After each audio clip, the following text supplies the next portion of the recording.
4.50 เมกะเฮิรตซ์วัดไฟหินซึ่งเป็นสถานี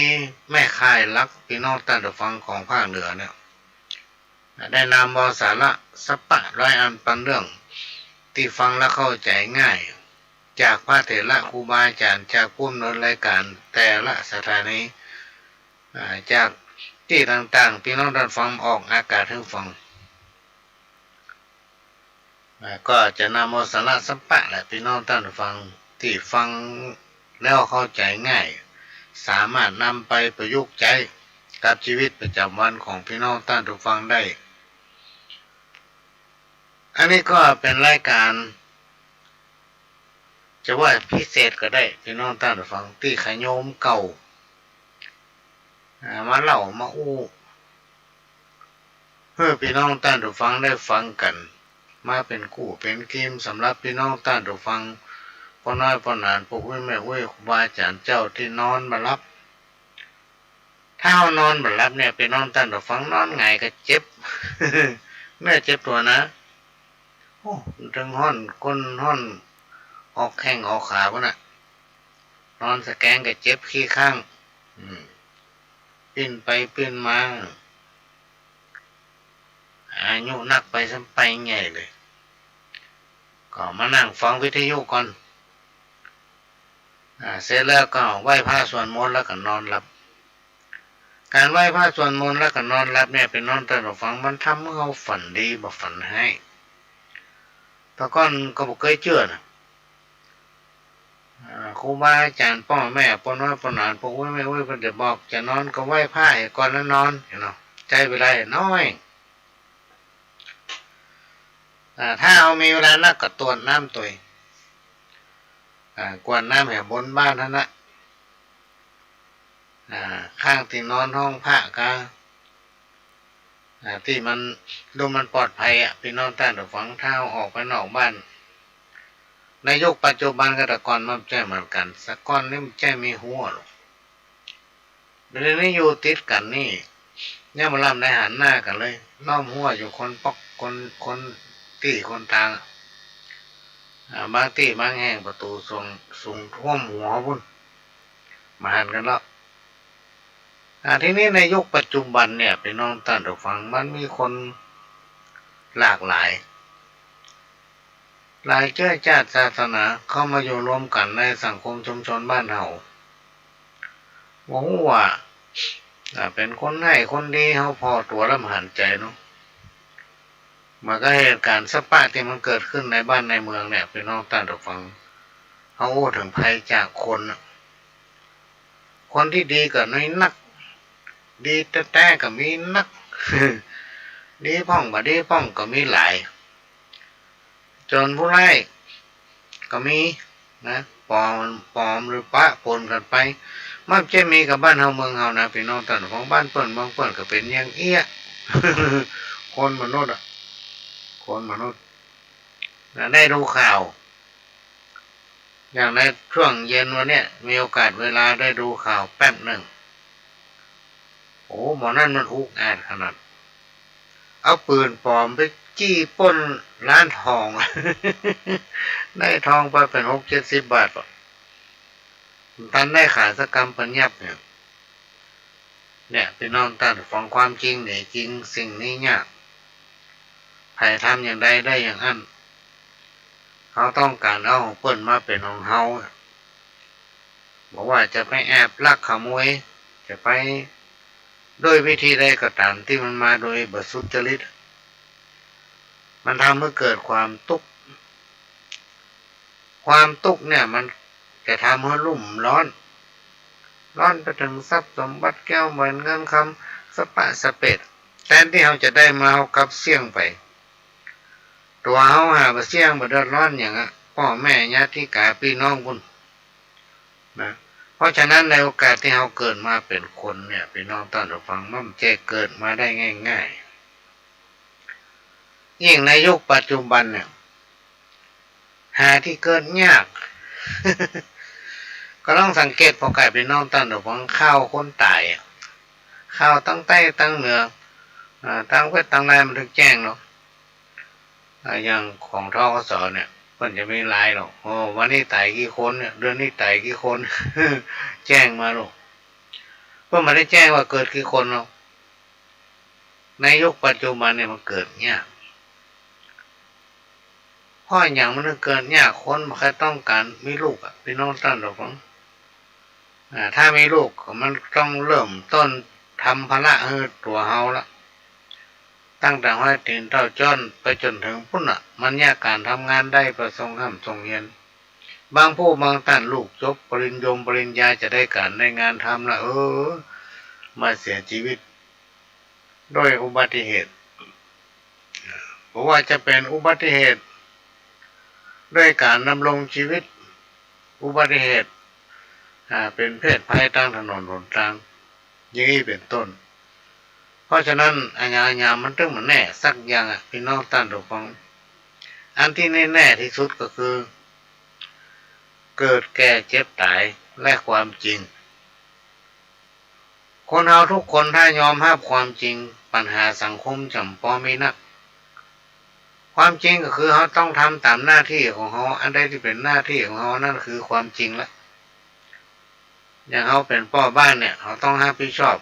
ในครอบครัวของเขา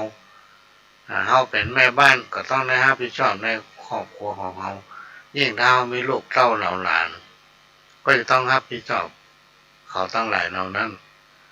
สั่งสอนเขามีความประพฤติดีงามนะ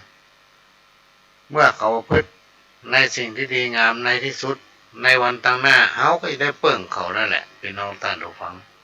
มันเป็นวัฏจักรนี่เพราะฉะนั้นความจริงจะหนีจริงไปได้ถ้าเราอยู่ประพฤติปฏิบัติประกอบสัมมาอาชีพด้วยความซื่อสัตย์สุจริตประกฏประโกงบาขี้โลกเอาของเพื่อนมาเป็นของตัวอยู่ไปด้วยสติปัญญาพี่น้องท่านผู้ฟังกินได้นอนหลับโดยเฉพาะเขาเป็นเจ้าพูดเนี่ยก่อนจะรับเขาก็ไหว้พระให้หน่อยใช้เวลาน้อยเดียวนะจะไปเริ่มอิติปิโสกับหรือว่าอิติปิโสสตอนก่อนจะแล้วโมดนะหมอตัวน้ำเสร็จแล้วก็มาว่าอิติปิโสภควาสัมมาที่ได้สัมไปที่นั่นนะโมไม่เห็นอย่าได้มากระทำเก่นต่อข้าพเจ้าสัพพะสัตตรูวินาศสันตุว่า3 รอบแล้วก็นึกแฮมในใจสัก3 คำรับเตอะอันให้อันขาดนึงมาใกล้เพศภัยอย่างทั้งหลายเนี่ยพี่น้องท่านผู้ฟังโม้ถึงเพศภัย มีบรรดาเพื่อนฝูงเนี่ยมาอู้หูฟังไปแจ้อู้หูฟังในเฟซในไลน์เปิดถึงภาษาสัมพันธ์ไปที่ไหนเพิ่นกับภาษาสัมพันธ์ว่าเดือนเนี่ยไวรัสโควิดมันมาแล้วเนอะมารอบใหม่รุ่นใหม่ว่ะ ใหม่ซิงนี่เนาะกำลังเริ่มระบาดอยู่ตอนนี้แต่ให้ระมัดระวังไปที่จุดไหนคนหลายๆก็ใส่แมสเนี่ย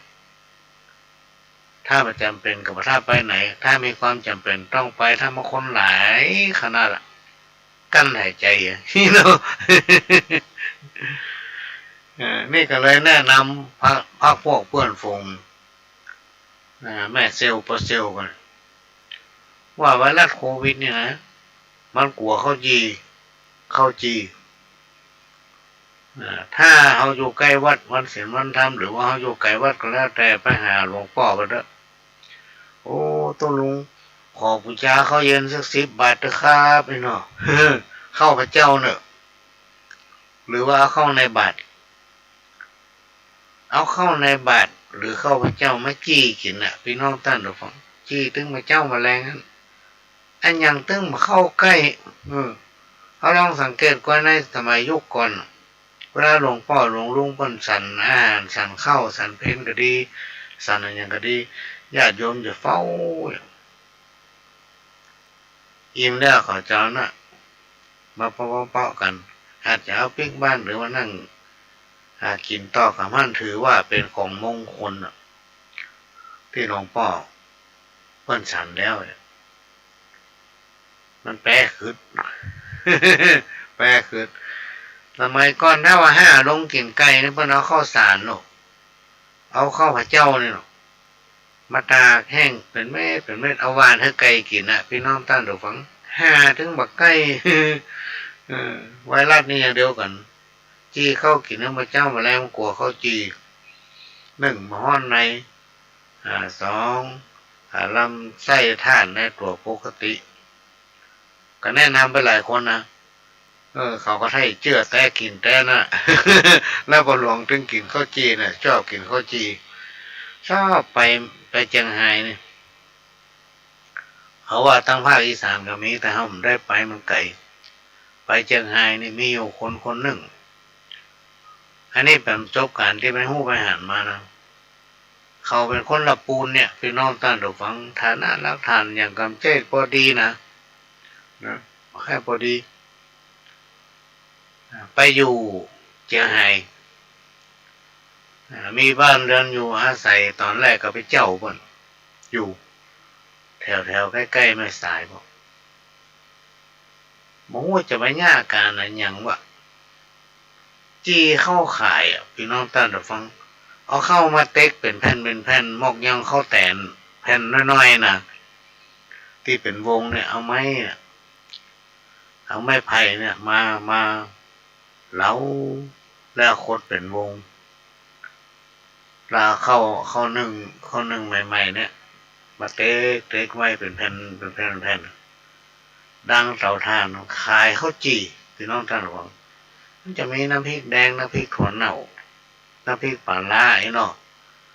ถ้าปัญญาน้ำพริกถั่วเน่ากวดเอาน้ำพริกน่ะมาแปดข้าวจี่ครับปัญญาน้ำพริกแดงกับน้ำพริกน่ะมาแปดข้าวจี่แล้วพิงไฟเขาต้องซื้อกัน2 อันเนาะปัญญาเอาด้านที่มีน้ำพริกน่ะมาป้ากันแล้วมากบกันนะผมลองเคยไปต่อคิวซื้อพ่อชอบอย่างข้าวจีสั่งข้าวจีโอ้ต่อคิวซื้อนะพี่น้องต้านหรือฟังเพื่อนเล่าให้ฟังว่าสมัยก่อนนี่มียังมาเจ้าอยู่เดี๋ยวมันมีที่ดินมีบ้านอยู่จากการขายข้าวจีนะแถมป้อมีรถทำนะพี่น้องต้านหรือฟัง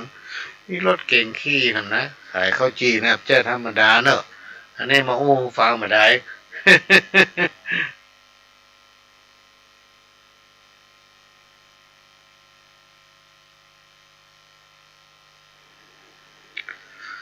ก็เป็นประจำทุกวันพฤหัสพี่น้องท่านฟังตั้งแต่เวลา3 ทุ่มถึง4 ทุ่มก็มาป้ากันทางสถานีวิทยุ FM 104.50 เมกะเฮิรตซ์วัดไฟหินซึ่งเป็นสถานีของพี่น้องคนฟังทุกท่านก็ต้องขอกราบขอบพระคุณท่านที่โอนปัจจัย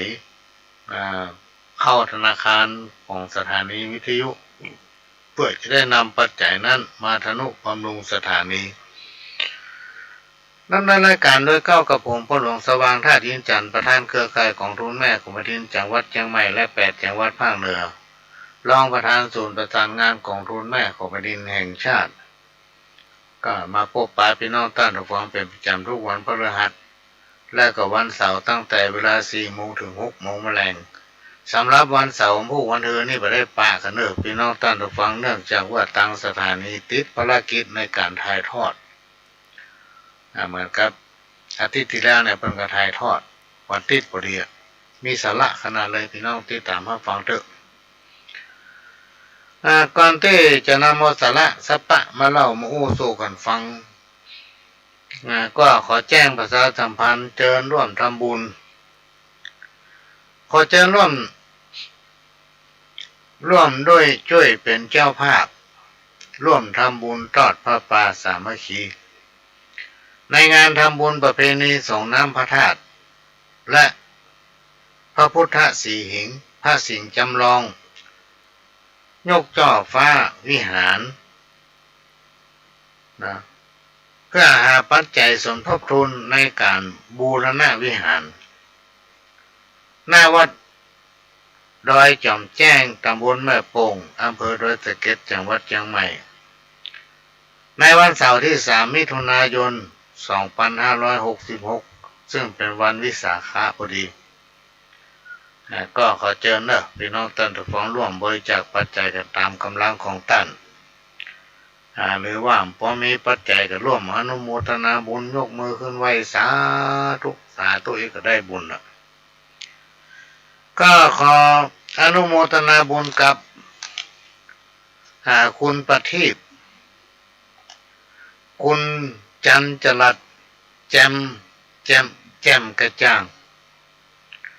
คุณประทีปคุณจรัสแจ่มกระจ่างพร้อมด้วยครอบครัวก็ร่วมทำบุญทอดพระป่าสามัคคี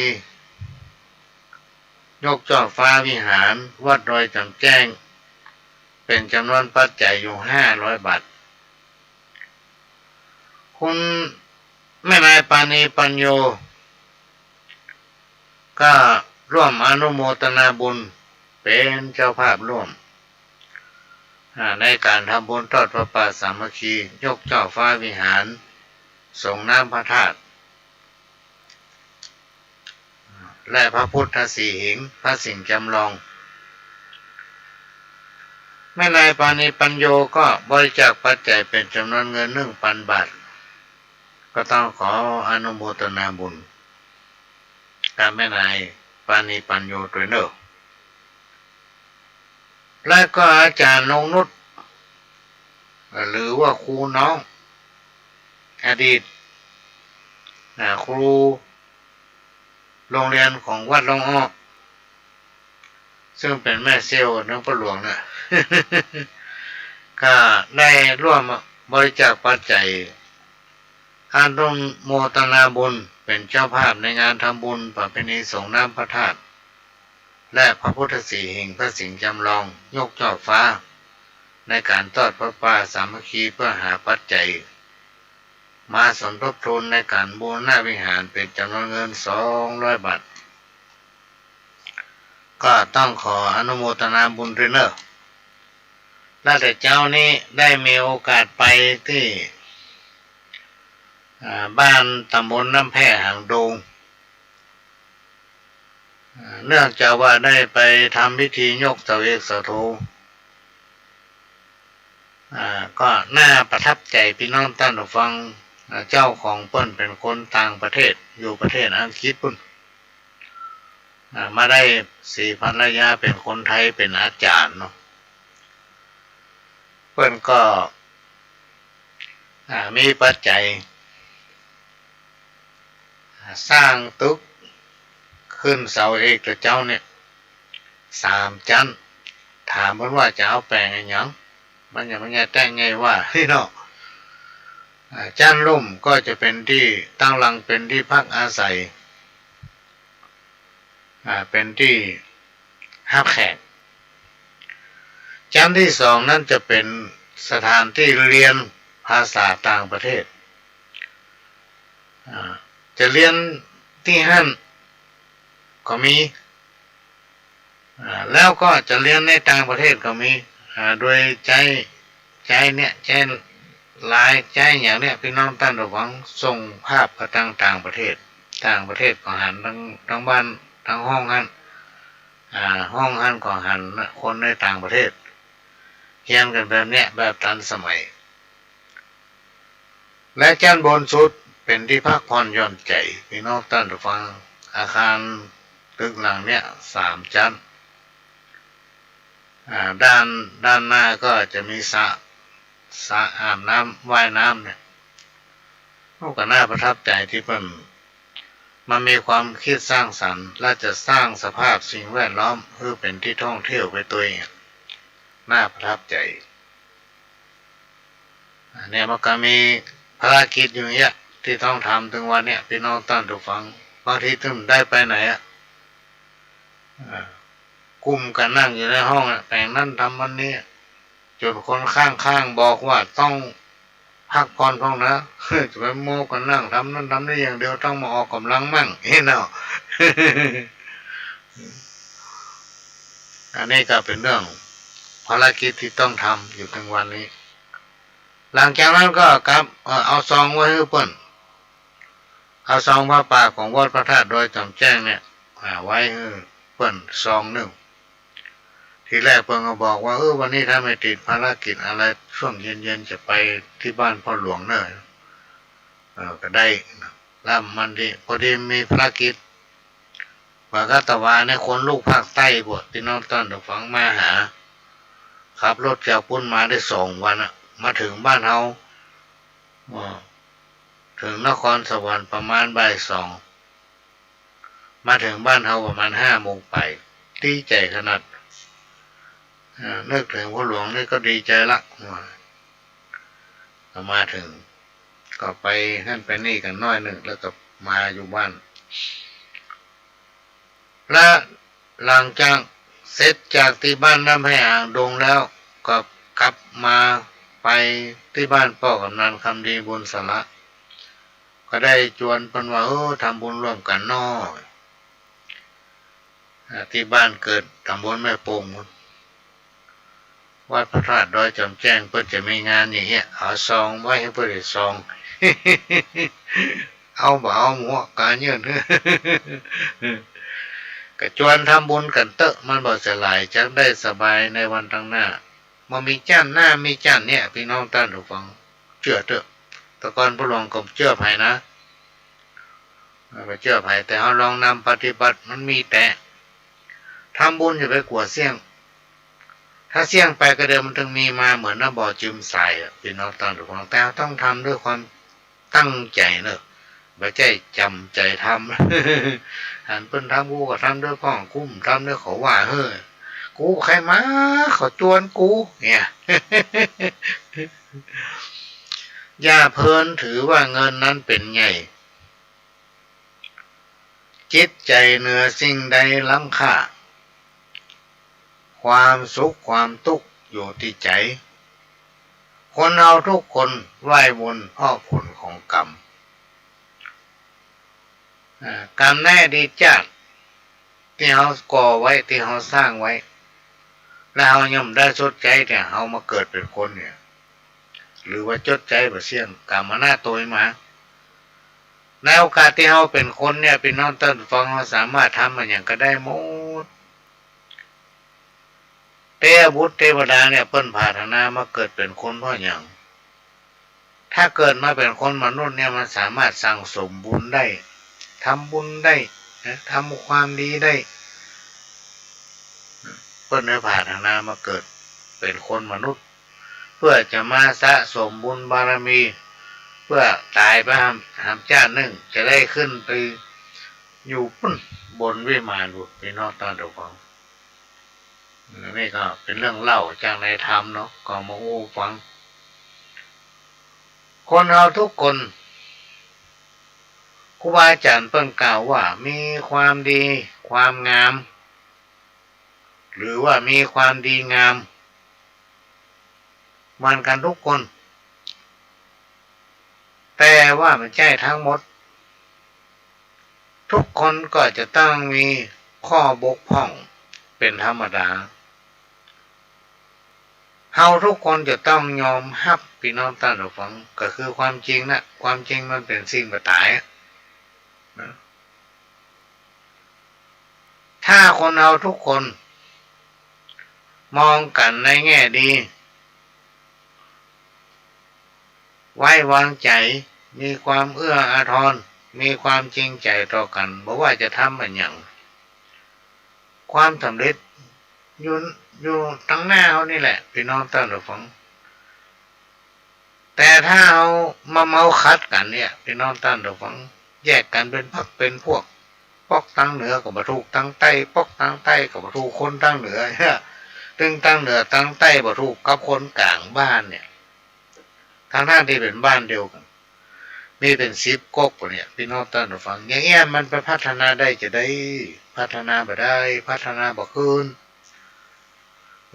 ถ้าบ้านเหนือบ้านใต้เพิ่นฮู้ว่าโอ้ยบ้านนั้นน่ะมันผิดกันติ๊ก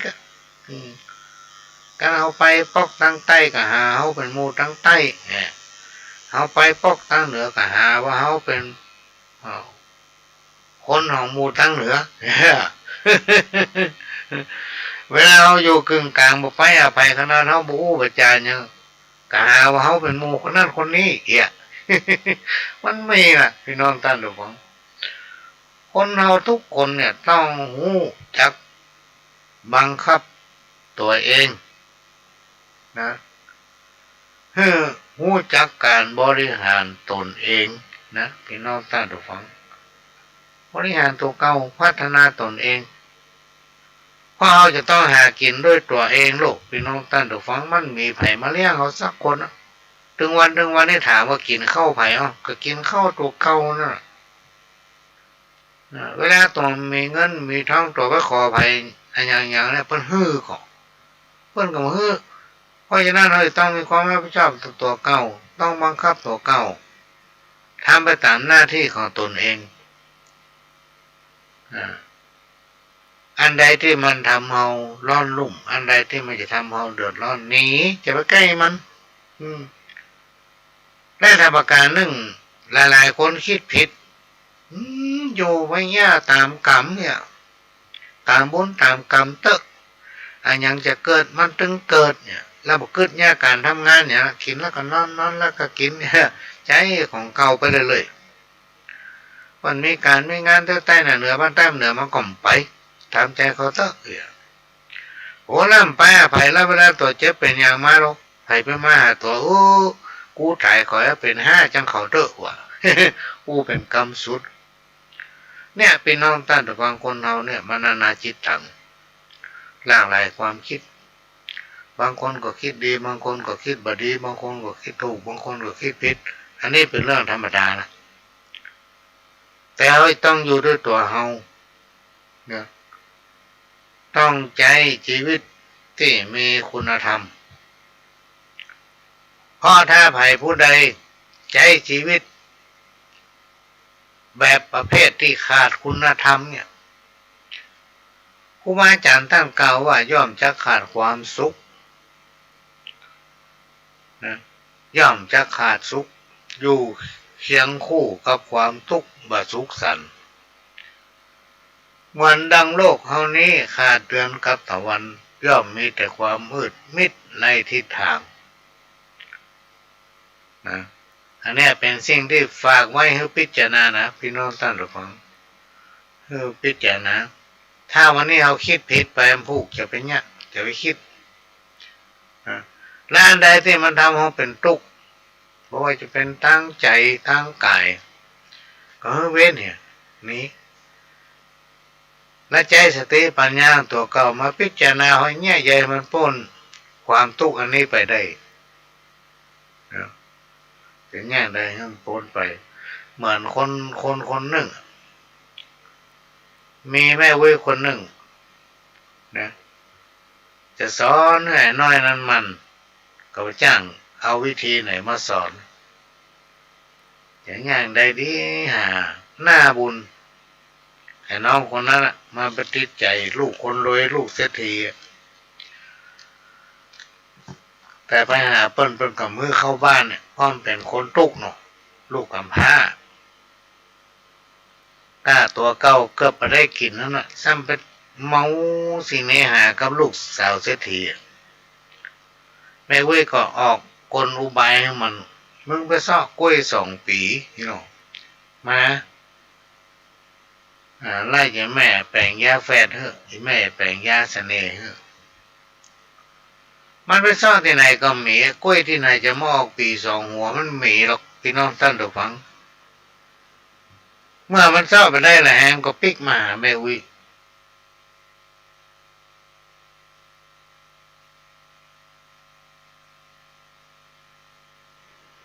แม่เว้ยก็ว่ามันต้องมีนะ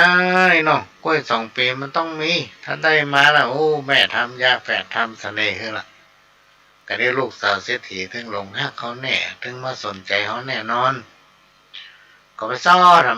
ำไปซ่อเป็นหมูกี่วันไปหมูกี่ตีกี่ตารอบบ้าน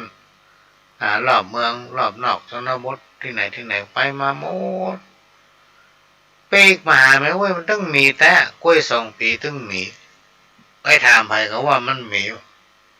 เอาอีกก็แล้วกันอันหากล้วยมาปลูกคนเดียวหามาปลูกตัวไอ้กล้วยสัก100 ต้นมันจะต้องมีต้นใดต้นหนึ่ง ออกปีสองหัวโลกเป็นกุศโลบายสอนให้คนขยันแกก็ไปหาต้นกล้วยมาปลูกจาก10 ต้นเป็น20 ต้นจาก20 ต้นเป็น30 ต้นนี่แหละเพิ่มกำ10อ่ะมีสวนกล้วยจะเป็นร้อยต้นอ่ะพี่น้องท่านทุกคนเอาใจใส่เอาขี้นกขี้งัวขี้ควายเอาขี้เงี้ยขยะที่เปิ้นเพื่อเผานะมันก็มาเปาะมาหอมแป่งปุ๋ยมักใส่ต้นกล้วยโอ้พอมันใหญ่ขึ้นมากล้วยต้นไหนก็มาออก2 ปีพอหาว่ากล้วยต้นใดมันจะมีปี2 หัวมี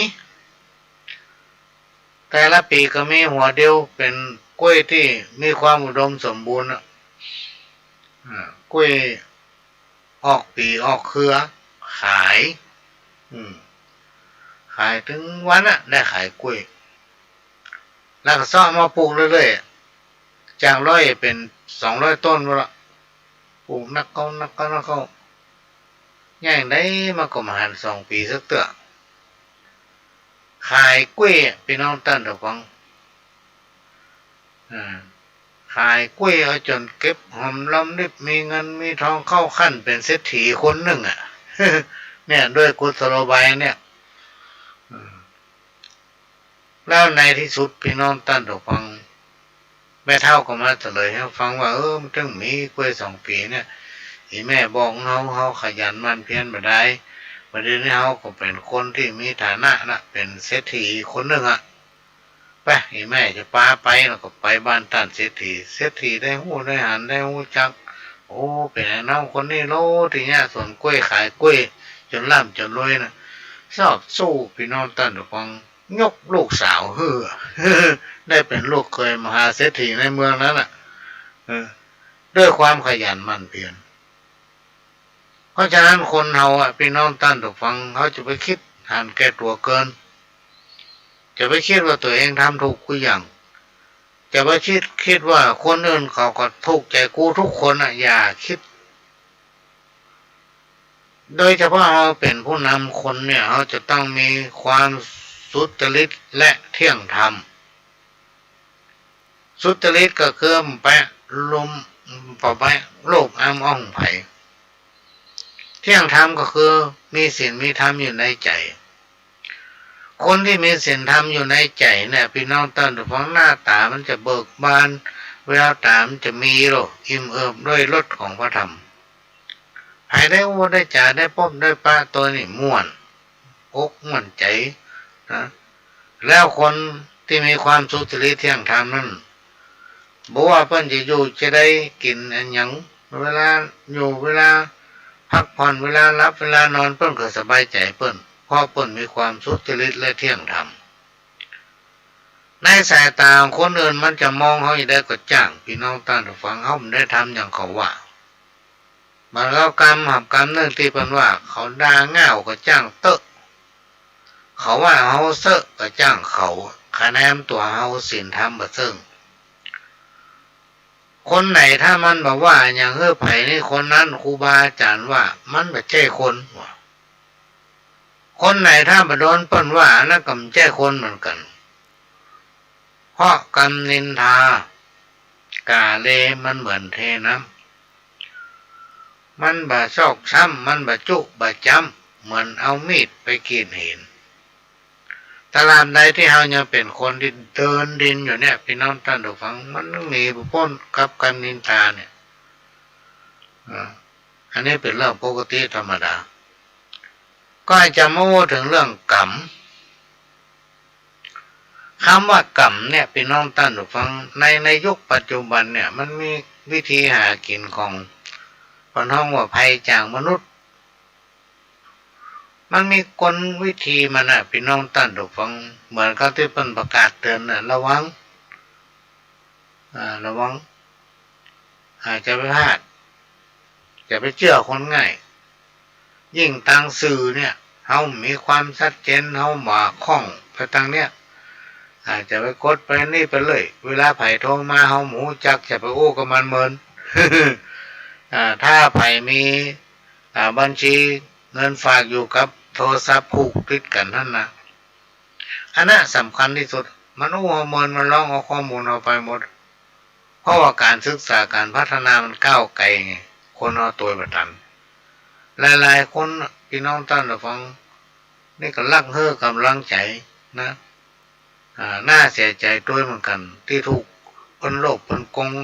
อยู่ไปได้มาหูดเงินจากบัญชีไปพี่น้องท่านผู้ฟังจนมาเหลือสักบาท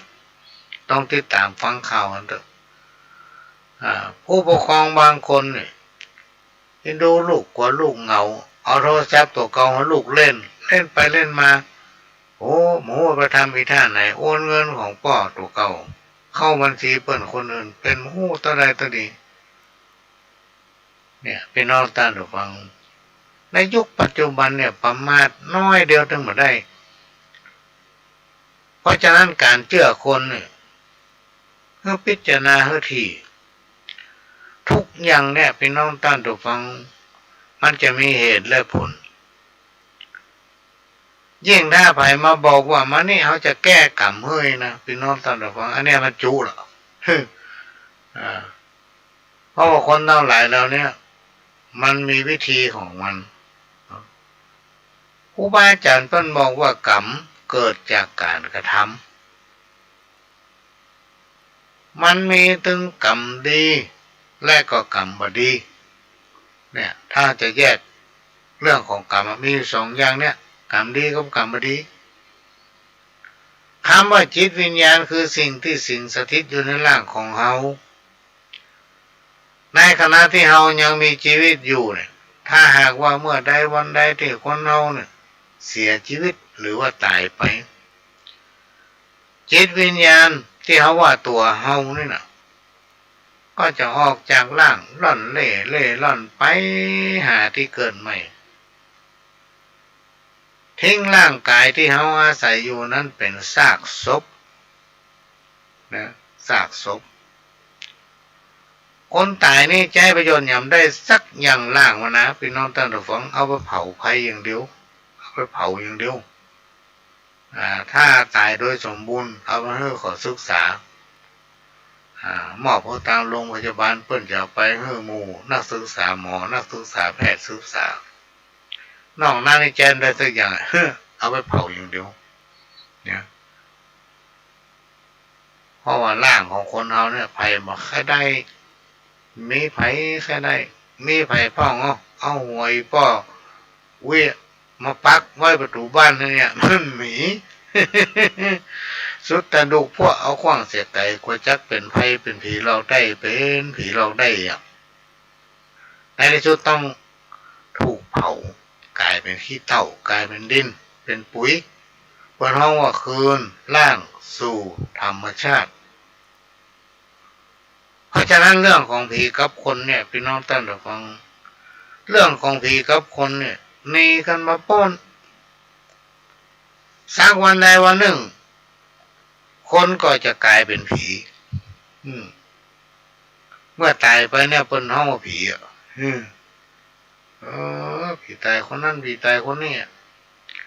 ถ้าไผ่ผู้ใดยังมีชีวิตอยู่เป็นคนได้ทำบุญนะการเวียนว่ายตายเกิดเมื่อเกิดมาเป็นคนคำว่ากิเลสมันจึงมีโตยมาและอาศัยอยู่กับจิตใจของคนเฮาไปจนตายกิเลสตัณหานะมันถึงโตยเฮามาแล้วก็อยู่ด้วยเฮาจนเฮาตายว่าพี่น้องท่านผู้ฟังด้วยเหตุอันเนี้ยครูบาอาจารย์ท่านจึงได้กล่าวไว้ว่ากรรมดีและกรรมบ่ดีมันจะมีกิเลสตัณหาแฝงอยู่ในถึงสองอย่างเนี้ยตลอดเวลาเนี่ยตลอดเวลาอันนี้ก็มามาเล่าให้ฟังนะพี่น้องท่านผู้ฟัง มามาเล่าให้ฟังฟังบอกฟังก็ถึงจะเล่าวันนี้เราอยู่ด้วยกันถึง4 ทุ่มนะพี่น้องท่านผู้ฟัง4 ทุ่ม แล้วก็วันเสาร์ไปได้พบปะกันเนื่องจากว่าทางสถานีติดภารกิจในการถ่ายทอดเพราะฉะนั้นวันเสาร์นี้งดรายการว่าติดนี่ก็ไม่แน่ใจถ้าเพิ่นมีการถ่ายทอดก็ได้ปะกันถ้ามีการถ่ายทอดก็จะมาพบปะกับพี่น้องท่านทุกฝั่งอันนี้ก็แล้วก็ในวันที่ดูมาวันที่6-9ก็จะได้ไปประชุมภาคเหนือตอนบนปีนี้จัดขึ้นที่จังหวัดลำพูนเวียนจัด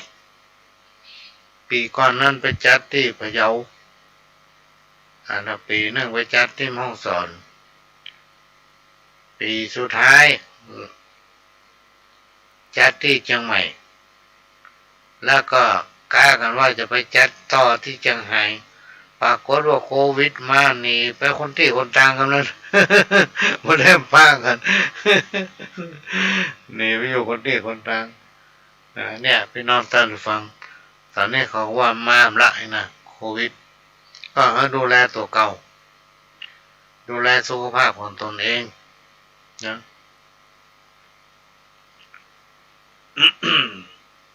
ขณะนี้พี่น้องท่านผู้ฟังก็กำลังรับฟังรายการสาระสัพพะจากทางสถานีวิทยุกระจายเสียงพระพุทธศาสนาแห่งชาติและสังคมเคลื่อนเพื่อการศึกษาพระพุทธศาสนาและวัฒนธรรม FM 104.50 เมกะเฮิรตซ์วัดฝ่ายหินวัดฝ่ายหินตำบลสุเทพอำเภอเมืองจังหวัดเชียงใหม่อันติปุ่นแม่ละเด็กปุ่นจังการอันนั้นเป็นห้องวัดฝ่ายวัดหัวฝ่ายเนาะบางโมบางท่านบอกว่าบัดนี้ข้าเจ้าอยู่ประตูวัดนี่นะมารไพศาลคนว่ะอยู่ที่ประตูวัดเขาก็มาสงสัยวัดฝ่ายหินจะมีประตูเนาะถ้าขึ้นบนดอยทางเพิกทางมันออกก็เป็นบันไดหน้าต้องพ่อจื้อแล้วอ่านให้พ่อฟังอ่านให้พ่อหลวงฟังเนาะวัดหัวฝ่ายเราไปใจยังไงเพิ่นบอกวัดฝ่ายหินแล้วไปอยู่วัดหัวฝ่ายโอ้มาไล่แม่อุ้ยโทรหาหลานมาครับอีแม่ครับเนี่ยอีแม่ไม่ไหนอยู่ในตู้โทรศัพท์นี่นะลุงมันซ่อหาเป็นพวกเขาตอนโอ้มันอยู่ตู้โทรศัพท์ไหนกันแน่พอตู้ใดก็มีเป็นมาอยู่ตู้โทรศัพท์บ้านตัวเก่าพุ่น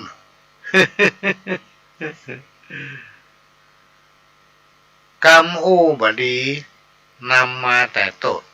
บ่มีประโยชน์บ่เป็นมงคลส่วนกรรมอู้ดีเป็นสง่าราศีแก่ตัวเป็นสิริมงคลแก่ตนเองตั้งภพนี้และภพหน้านะพี่น้องท่านฟังเนี่ยที่บอกว่าอันยังก็จ้างเถอะพี่น้องท่านฟังมันจะสำเร็จบ่สำเร็จมันอยู่ที่ปากเฮานะทุกอย่างมันจะอยู่ที่ตัวเฮาเนี่ยถ้าเฮาเป็นคนที่มีความขยันหมั่นเพียรนักเอาเบาก็สู้เนี่ยไปจะไปคิดว่าโอ้เฮาต้องร่ำต้องรวยห้ามคิดแล้วในที่สุดสิ่งที่จะได้มันก็ได้มาพี่น้องท่านผู้ฟังอะไรนี่มันจะเป็นของเฮาถึงมาอะไรที่มันแจ้งเฮาถึงมาใจนะหากว่าเฮาเกิดมาเป็นคนเฮาต้องมีความขยันหมั่นเพียรสิ่งไหนที่ดีจะไปเนี้ยจะมาแล้วมันไม่ดีไปเนี้ยถ้าเฮาเกินไปทำจะทำเฮาเกิดความทุกข์ดังวันนี้ก็ตุกเรื่องกินเรื่องอยู่แล้วกล้าเงินก็ซะมาตกทำเนี่ยผันผวนน้ำมันก็กำเดียวขึ้นกำเดียวลงกำเดียวขึ้นกำเดียวลง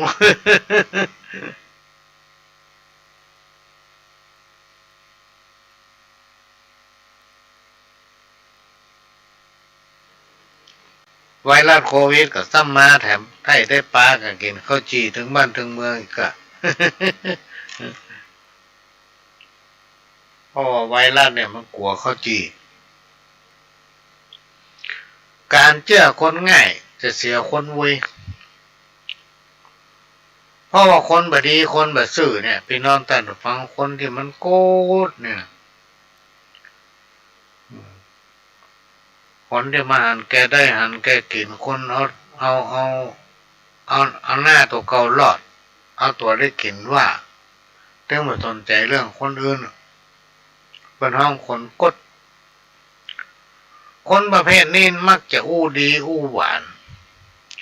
ฟังแล้วดูมีเหตุมีผลถ้าไผ่มูจักไปหล่นเชื่อมันนะ โอ้ความสิหายมาเยือนมีอย่างกระเสี่ยงคนโบราณเพิ่งกล่าวว่าคนพาลมักอู้ไผ่เลาะเขาจะป้องกันมันอย่างไรก็ต้องนึ่งอย่าใจเบาอันที่สองอย่าหูเบาโจทย์จำเอาการที่บอกว่าอย่าไว้ใจทางอย่าวางใจคนจะจนใจตัวเก่านะการสงเคราะห์เพื่อนมนุษย์หรือว่าคนด้วยกันเนี่ยพี่น้องตั้งแต่ของโบราณครูบาอาจารย์กล่าวไว้ว่าการสงเคราะห์ด้วยสิ่งของอย่างเดียวเนี่ยตาใดมันถึงพอท่านได้กล่าวไว้ว่าคนเราตั้งหลายจะต้องมีธรรมะจะต้องรู้จักและเข้าใจในการประพฤติปฏิบัติตนตามหลักของธรรมะเมื่อคนเราตั้งหลายดำเนินชีวิตชอบตามแนวทางของธรรมะแล้วอันยังมันจะดีขึ้นหมดพี่น้องท่านผู้ฟังไปที่ไหนเพิ่นก็ให้ดูสงสารเวลาตกทุกข์ในยากก็มีคนมาช่วยค้ำจุนอุปถัมภ์คนประเภทเนี่ยอยู่แบบสบายแต่ต้องเป็นคนที่มันขยันพี่น้องท่านผู้ฟังมันขยันโดยบ่คิดว่าโอ้ยต้องร่ำต้องรวยไปหันไปนี่เฮ้ยต้องได้อย่างนั้นนี่ห้ามคิดอย่าปลองอยู่ถึงวันนี้อยู่อย่างตู้เจ้าเนี่ยเวลาเขาได้อนุเคราะห์เขาได้รับความหวังดีจากไผ่เปิ้นมาขอเขาแสดงว่าเปิ้นไว้วางใจเคารพนับถือเขามีความเชื่อถือเขาถ้าเขาได้ทำเปิ้นมีความสำเร็จเปิ้นอยู่ที่มีสุขมีแก้วแบบนั้นคำโอ้หาม่วนอกม่วนใจถ้าเราทำด้วยความตั้งใจของเราแล้วอันอย่างมันจะเกิดกับมันเกิดใครจะว่าจะได้กระจ่างเขาไปสนใจทำในสิ่งที่เขาคิดว่ามันถูกต้องแหละทำไปเถอะพี่น้องท่านผู้ฟังบ่เสียหลายคนเราเกิดมาล้วนมีกรรมเป็นของตนเองและกรรมมีไผที่สามารถเปลี่ยนแปลงกรรมของตนเองได้ยิ่งเป็นอกุศลกรรมนะเป็นอกุศลกรรมหรือกรรมที่เกิดจากการกระทำในสิ่งที่บดีบ่ว่าจะเป็นในอดีตชาติและชาติปัจจุบันซึ่งจัดอยู่ในบาปเคราะห์เมื่อเขาทำเขาต้องได้รับในสิ่งนั้นเพราะมันมีชาติหน้าโลกพี่น้องท่านผู้ฟังมันรอไปได้ล่ะไม่ต้องตันคนที่ทำความบดีกับไผ่กันแล้วแต่เป็นอาจินเนี่ยเวลาเปิ้นบอกเปิ้นสอนก็โคตรเปิ้นเหียมันต้องมีแต่นะพี่น้องท่านผู้ฟังแต่มันผิดแต่เขาลองว่าบ่ถูกมันโคตรเฮาแจ้เป็นหมู่มาลำไรเนี่ยมันแจ้เป็นหมู่เฮาก็ตัวว่าบ่ดีทำบ่ถูกนะสมัยก่อนเนี่ยเพิ่นกลัวน่ะพี่น้องท่านผู้ฟังเวลาว่าอาจารย์บ่โม้ไปย่างนั้นมันบ่ดีเขาต้องมาใกล้กันแล้วต้องมาถามว่ามันบ่ดีจะได้ในยุคปัจจุบันลองไปบอกกับมันซักไซเอาจน มันเป็นจะได้ถึงบ่ดีมาบ่ดีจะได้แล้วผลมันออกมาเป็นจะได้อันนี้เนี่ยพี่น้องท่านผู้ฟังคนเราเนี่ยมันนานาจิตต่างยิ่งมีการพัฒนาอย่างก้าวไกลนะจิตใจคนก็พัฒนาไปตัวถ้ามันพัฒนาก็ต้องพัฒนาตัวเก่าเขาพี่น้องท่านผู้ฟังต้องมีการพัฒนาตนเองบ่ยอมตกเป็นเบี้ยล่างของคนบดี ทำไปตามหน้าที่ของตนเองเขามีหน้าที่เนี่ยอย่างก็ทำไปตามนั้นเป็นวันแล้วความอยู่เย็นเป็นสุขจักมันเกิดขึ้นกับตัวของเราเองนะอันนี้ก็นำมาฝากเด้อพี่น้องท่านผู้ฟังนำมาฝากโดยเฉพาะศีล 5 ศีล 8เนี่ยถ้าไผ่ถือได้มันช่วยเสริมดวงชะตาเพื่อคนที่นำปฏิบัติดีขึ้นพี่น้องท่านผู้ฟังเกณฑ์ดวงชะตานี่จะดีขึ้นอย่างมากมายมหาศาลเพราะว่าดีขึ้นอย่างมหัศจรรย์เนี่ยครูอาจารย์ท่านได้กล่าวไว้จะมีสิ่งดีๆเข้ามาในชีวิตอยู่เสมอการทำความดีนั้นย่อมได้รับผลดีตอบใจก็จะเบิกบานสุขภาพก็จะแข็งแรงพบปะแต่ความสุขพี่น้องท่านผู้ฟังนี่ก็นำมาฝากในรายการสัปปะสาระในวันนี้ก็เป็นประจำทุกวันพฤหัสตั้งแต่3 ทุ่มถึง4 ทุ่มพี่น้องท่านผู้ฟังเราจะมาพบปะกันที่สถานีวิทยุพุทธศาสนาแห่งชาติและสังคมเพื่อการศึกษาพระพุทธศาสนาและวัฒนธรรม FM 104.50 เมกะเฮิรตซ์วัดฝ่ายหินก็ดำเนินรายการด้วยก้าวกับผมพ่อหลวงสว่างท่าดินจันทร์ประธานเครือข่ายของทูลแม่ของแผ่นดินจังหวัดเชียงใหม่และ8จังหวัดภาคเหนือรองประธานศูนย์ประสานงานของทูลแม่ของแผ่นดินแห่งชาติปีนี้พี่น้องท่านผู้ฟังในเดือนสิงหาก็จะนำเอาตัวแทนของหมู่บ้านถึง8จังหวัดเนี่ยพี่น้องท่านผู้ฟังบนห้องว่าทุกจังหวัดทุกอำเภอก็ต้องเตรียมความพร้อมคัดเลือกเอาหมู่บ้านที่มีความดีความชอบในการปฏิบัติตนสังคมชุมชนจะอยู่เย็นเป็นสุขได้คนก็ต้องฮักกันมีความเอื้อเฟื้อแผ่ถ้อยทีถ้อยอาศัยก่อนมาพิจารณาบ้านเนี่ยเป็นเกณฑ์ดี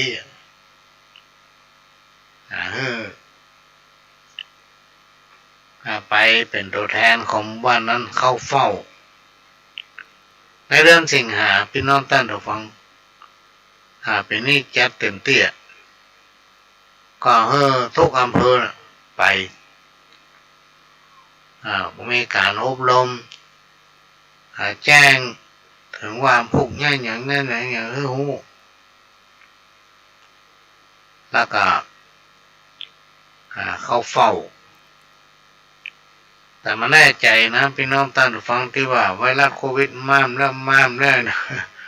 อาจจะต้องมีการปฏิบัติอย่างไรพ่องอันนี้ก็มาว่าคำอันนี้ก็จะมาพูดถึงศีล 5 ศีล 8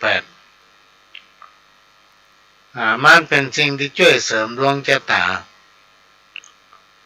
เพื่อคนที่นำปฏิบัติดีขึ้นอย่างน่ามหัศจรรย์ครูบาอาจารย์ท่านกล่าวไว้ว่าจะมีแต่สิ่งดีๆเข้ามาหาในชีวิตอยู่เสมอการทำความดีนั้นพี่น้องท่านผู้ฟังย่อมได้รับผลตอบแทนมันจะมาทางจิตใจก่อนจะทำเมื่อจิตใจเบิกบานนะคนเราทุกคนถ้ามีใจดีใจเบิกบานเนี่ยพี่น้องท่านผู้ฟังอายุยืนบ่ว่าจะทำสิ่งใดนะก็ประสบความสำเร็จอยู่เสมอการทำความดีนั้นย่อมได้รับความดีตอบแทนจิตใจเบิกบานสุขภาพแข็งแรง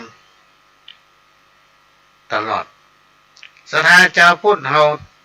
พึงมีและนำปฏิบัติควบคู่กับการประกอบสัมมาอาชีพนะเราจะต้องมีการพัฒนาถึงตนเองบอกว่าจะเป็นทั้งด้านจิตใจทั้งด้านอาชีพควบคู่กันไปชีวิตประจำวันถึงจะอยู่เย็นเป็นสุขได้ใครผู้ใดทำได้พี่น้องท่านผู้ฟังที่อย่างที่กล่าวมาเนี่ยจะพบแต่สิ่งดีๆนะ